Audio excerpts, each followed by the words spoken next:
Hey guys, it's Chris, and I am here to talk about why I love fantasy. This was the quest challenge for day 4 of the Fantasy Fest Readathon, but I did not have time to do video challenges the day of the challenges, but I wanted to talk about it, so here I am.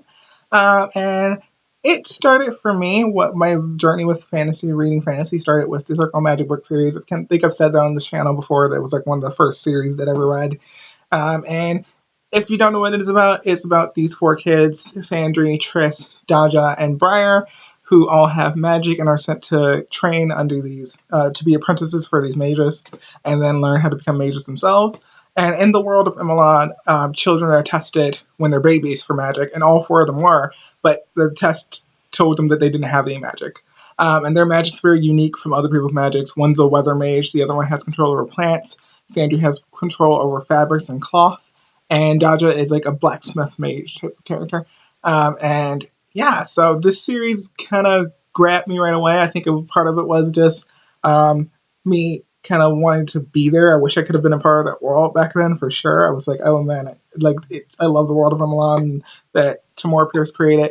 And also that it was one of the few books in that library when I was in elementary school that had characters of color in the series throughout it. Like Daja and Briar are characters of color, and then also some of the apprentices and other people that you meet along the way in the book series.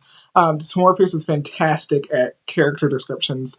I think I realized that more recently when I reread the series, like that her descriptions are just brilliant in every book. It's so good.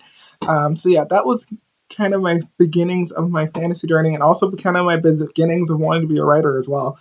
Um, because after I read that series, I did the Young Authors Competition, and I definitely think that that story was somewhat Tamora Pierce influenced.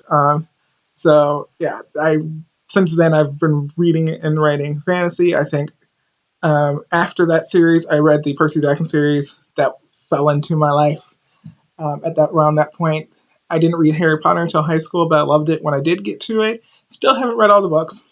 Probably not gonna read all the books, but I did really enjoy the series when I finally got to it. Percy Jackson was kind of my introduction to fantasy after Circle of Magic, and then the first adult fantasy book that I got to was Kitty in the Midnight Hour by Carrie Vaughn, and I had got this book from the library originally. I don't know how I have a copy of it. I don't remember ever buying it, but I found this when I was packing, and it was really really good. It's a book about a werewolf who can. It's about a female werewolf named Kitty, which I think is just hilarious, who runs a talk show. And yeah, so this is a little bit more adult than stuff I had read before in fantasy, and I loved it, and I need to continue the series. It's great. I had to switch locations because my mom got home and wanted her room back. So, yeah, I was going to do a little mini wrap up because I didn't actually read that much for the Fantasy Fest Readathon. I've been working on NaNoWriMo so hard that I just haven't had the time to read. But I did finish Altered States, which is prequel to the Altered States series, and I am absolutely going to buy the rest of the series. Like, I'm going to buy all at the same time, all 3 of the other books, because it was such a good prequel. I was like, I love Sam Garrett. I love Travis. I love their interracial relationship. I love the issues brought up within the story about them being openly gay cops, and it was just good. And then the supernatural element kind of came in and smacked you in the face right then, and I was like, I am excited to read the rest of this. So that is going to happen. I also read Shadow Scars Rogue Wolf, the first book in the Shadow Scars series, I think. I am really excited to read the next book in this series, and probably just the next book. The first 2 books are the only ones to deal with these characters of Seth Alwyn and Connor. I don't know Connor's last name off the top of my head, but it's the only 2 books to deal with those 2 characters, and I loved the characters in this first book. Seth is a human-ish person who can see the future. I think he's like has some elf blood or something.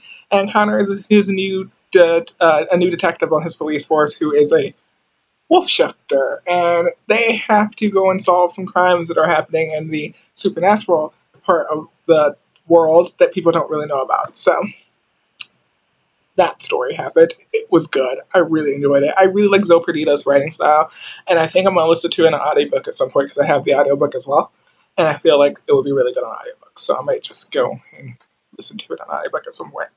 The last thing that I did finish reading was The Ivory Prison by Ashlyn Dabe. I really love Ashlyn Dabe. This book has its second part coming out at the end of December, and I'm really excited about that.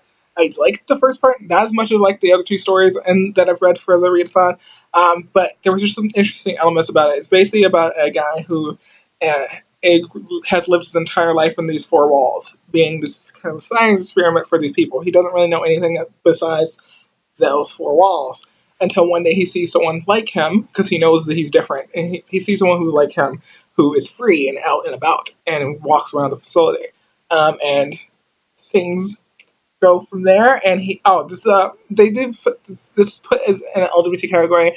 The main character is definitely in love with this other guy. Like he falls for this other guy in the story. It's just that I feel like it's not enough for it to be considered. I would consider it an LGBT story. I feel like it focuses a lot more on the kind of why is he in this room? Why are they being experimented on? What is he supposed to do? What is he supposed to become? Parts in this little short piece, and then the possibility of love interest comes in like really, really right at the end. So I'm excited for the next part of it though. So that's the thing.